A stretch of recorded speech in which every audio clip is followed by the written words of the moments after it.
Welcome sa Dries TV. Kung interesado ka sa ganitong news, huwag kalimutang isubscribe ang ating YouTube channel. Maraming salamat! Welcome back again sa ating YouTube channel mga kakimpaw, and sa update natin ito ang pag-uusapan natin ay tungkol sa mga importanteng kaganapan kina Kim and syempre kay Paolo Abilino. So ang pag-uusapan at tatalakayin natin sa update na to mga kakimpaw ay for sure matutuwa po ang lahat. May kaugnayan po ito sa big church wedding mga kakimpaw. So mamaya mas pag-uusapan natin ito ng mas malalim pa. Pero bago po ang lahat, maraming salamat muna sa inyong patuloy na pagsuporta at pagsubaybay sa mga daily update natin.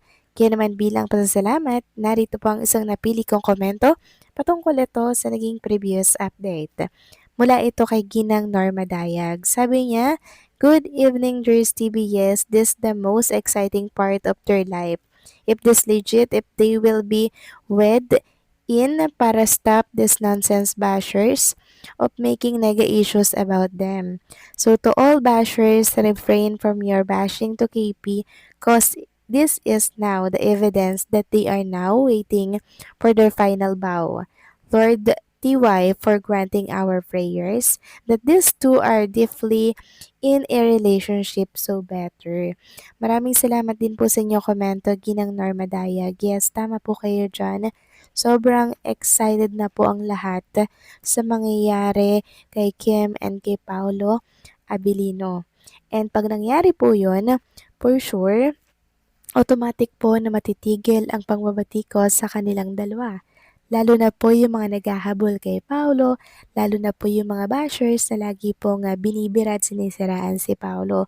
Matik po titigil lahat sila kasi ang gusto lang naman nilang mangyari ay paghiwalayan si Kim and Pao, and also masira po ang tambalang Kim Pao dahil ito po talaga yung tambalang malakas ngayon.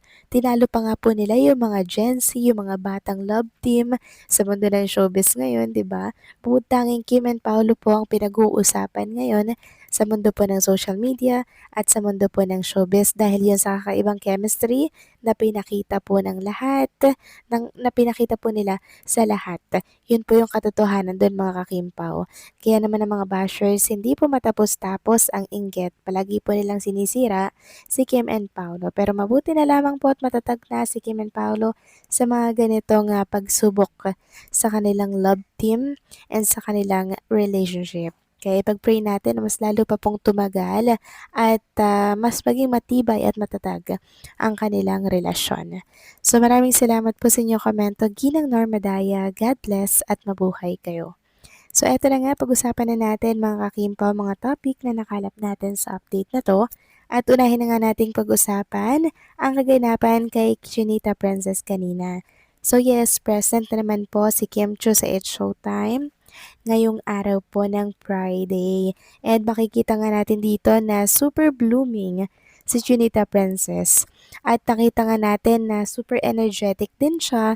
Napansin din natin na hindi na pumugto yung kanyang mata. Kung bagay maaliwalas na po yung kanyang mukha mga kakimpaw. Kumpara kahapon na talaga namang mugto yung mata, ang laki po ng eye bag na kung saan tila baga galing po sa iyak. Pero ngayon, maaliwalas po yung kanyang mukha, hindi mugto at halatang nakapagpahinga po ng mahaba-haba at maayos. Sabi nga nila, iba talaga pag may nag-aalaga na dahil laging inspire, energetic, at masiyahin. Samantalang next topic naman, dumako na po tayo sa main topic or update natin sa update na to. Ito po ay may kaugnayan mga kakimpaw sa big charge wedding by next year. Yes, pinost po ito ng isang Kim Pao page sa Facebook. Actually, noong April 19 pa to mga kakimpaw na i-post ng isang Kim Pao fan page. So, ayon nga dito sa kanyang post, big church wedding next year, babaha ng sponsor at magkakagulo ang social media. So, wala po siyang tinukoy dito na pangalan mga kakimpaw. Hindi niya din po inilagay na si Kim and Paolo ang kanyang tinutukoy dito. Pero yung nag-post po ay Makakimpaw or Kimpaw fan page ang nag-post po nito. Kaya naman, marami pong mga Kimpaw fans ang talaga naman ay napatalon. Ang saya po nang mabasa po nila ito mga kakimpaw kasi Kimpaw page yung nag-post eh. So ina-expect nila na ay si Kim and Paolo Avellino yung tinutukoy sa post na yan na by next year mangyayari na yung big church wedding tapos babaha yung sponsors. O di ba mga kakimpaw? Kasi sa Kimpaw fan page po ito nagmula. Sabi nga nung ilang mga nag-comment dito mga kakimpaw, what if gayahin ang Judy and Ryan, yun bang gugulatin na lang tayo? Kunwari, nag-absent siya sa showtime, tas mag-announce si Vice na kasalukuyang pong kasal ni Kim at Pao ngayong araw. Tas bigla na lang tayong magulat. Ang saya nun. So, ayan mga kakimpaw, meron po agad plot twist yung anunsyo po na big church wedding. Sabi pa nga ng isa dito, kahit kami simple and common tao, makikisaya at manonood through TV sa kasalan ng Kim Pao dahil sobrang mahal namin kayo kahit di ninyo kami kilala personally. Marami kaming napapasaya ninyo araw-araw. Sa ganong paraan, makita kayong dalawang magkasama, sobrang saya na talaga kami.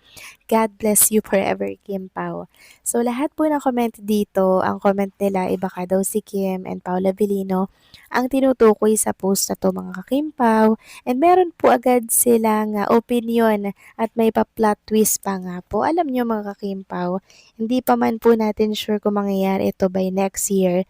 Pero isa ako sa magiging masaya at matutuwa po pag nangyari to mga kakimpaw. Kasi syempre, minamanifest lang po natin ito. Tapos mangyayari na pala next year. And about naman po sa sponsors, for sure babaha naman talaga yung sponsors na yan. Hindi po yan maipagkakaila. Knowing Chinita Princess, sobrang daming brand. Ang hawak po niyan mga kakimpaw. Halos lahat ng buong katawan niya meron pong ini-sponsor and ganun din po si Paolo Avellino. Kaya talaga namang yung sponsors, for sure, babahan naman talagang tunay yan, di ba?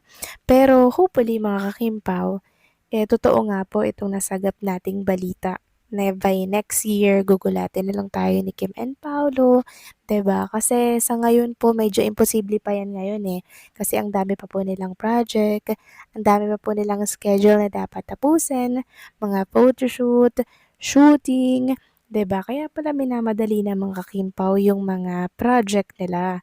So by next year, eto nga ba talaga yung plano nila mga kakimpaw?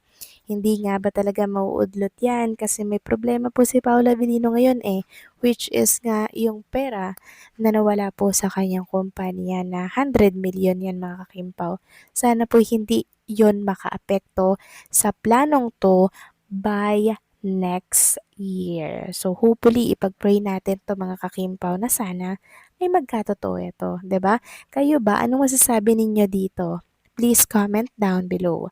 So paano hanggang dito na lamang po ang update natin. Maraming salamat sa patuloy na pagsuporta.